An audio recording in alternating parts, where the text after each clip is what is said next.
Hello အားလုံးပဲမင်္ဂလာပါ။သမီးကတော့ Grade 7မှာပညာသင်ကြားနေတဲ့ G6007 မှာသမီးခုတင်ပြသွားမယ့် project ကတော့ Space ထဲမှာရှိရဲ့အဓိကကြိုကြီးရှိခုကိုအတူချုပ်လေးပြပြသွားမှာပါ။အရင်ဆုံးကမ္ဘာကြိုကိုအရင်ပြောပါမယ်။ကမ္ဘာမြေကနေအောင်မှာတတိယမြောက်ကြိုဖြစ်ပြီးတော့အသက်ရှင်မှုကိုထောက်ပံ့ပေးနိုင်တဲ့ဒီခုရဲတော့တည်ထားတဲ့ကြိုဖြစ်ပါတယ်။၎င်းမှာမတူညီတဲ့တဘာဝပတ်ဝန်းကျင်စနစ်တွေရှိပြီးတော့ရေအရေးပုံစံနဲ့ရေရှိသလိုအသက်ရှင်နိုင်ရန်တင့်လျော်တဲ့လေထုတွေလည်းရှိပါတယ်။ကမ္ဘာမြေရဲ့မျက်နှာပြင်မှာတောင်တန်းတွေပင်လယ်သမုဒ္ဒရာအနေနဲ့မတူညီတဲ့တဘာဝပတ်ဝန်းကျင်တွေလည်းရှိပါတယ်။ဂျူပီတာဂြိုလ်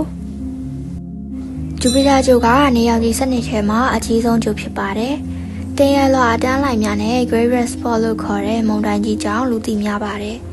၎င်းကဟိုက်ဒရိုဂျင်နဲ့ဟီလီအများစုပါဝင်တဲ့ gas ကြိုဖြစ်ပါတယ်။အကောက်နဲ့တန်လိုက်ကွင်းရှိပြီးတော့လများစွာရှိတယ်။အကြီးဆုံးလလေးလုံးကို Galilean moons လို့ခေါ်ပါတယ်။Saturn စနေကြို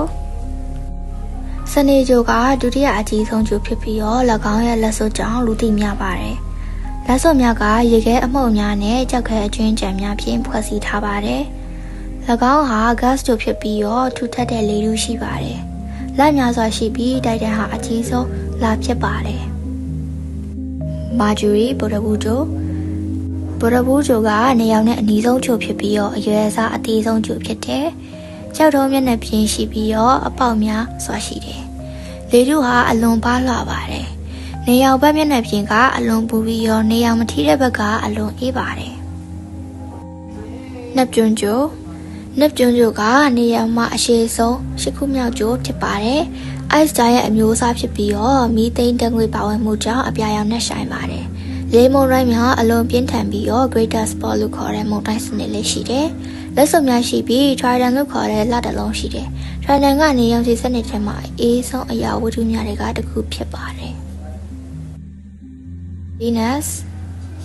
တောကြကြိုကနေရောင်မှာဒုတိယမြောက်ကြိုဖြစ်ပြီးတော့လာမရှိပါဘူး။အရွယ်စားကကမ္ဘာနဲ့နီးစပ်လို့ကမ္ဘာရဲ့ညီမကြိုလို့ခေါ်ကြတယ်။ထူထပ်တဲ့လေထုရှိပြီးတော့ကာဗွန်ဒိုင်အောက်ဆိုက်ဓာတ်ငွေ့များစွာပါဝင်တယ်။အပူချိန်အလွန်မြင့်မာပြီးတော့နေရောင်ခြည်စနစ်တွေကအပူဆုံးကြိုဖြစ်ပါတယ်။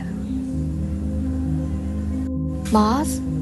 အင်္ဂါကြိုကနေရောင်မှာဆဌမမြောက်ကြိုဖြစ်ပြီးတော့လနှလုံးရှိပါတယ်။မြေမျက်နှာပြင်မှာတန်အောက်ဆိုက်ကြောင့်အနီရောင်ဖြစ်ပြီးတော့အနီရောင်ကြိုလို့ခေါ်ကြပါတယ်။တောင်တန်းကြီးများနဲ့တဲမုန်တိုင်းများရှိပါတယ်။အနာဂတ်မှာလူတွေနေထိုင်မလားဆိုပြီးသိပ္ပံပညာရှင်များသုတေသနပြုလုပ်နေကြပါတယ်။ Uranus ကြိုကနေရောင်မှာတတမမြောက်ကြိုဖြစ်ပါတယ်။ Ice Giant အမျိုးအစားဖြစ်ပြီးတော့မီသိန်းဓာတ်ကြောင့်အပြာဖြော့ရောင်ဖြစ်ပါတယ်။အခြားကြိုများလို့မဟုတ်ဘဲနဲ့ဘေးဆောင်လှည့်နေတဲ့ထူးခြားတဲ့လက်ပတ်မှုရှိပါတယ်။အလွန်အေးပြီးလက်စွပ်များနဲ့လများစွာရှိပါတယ်။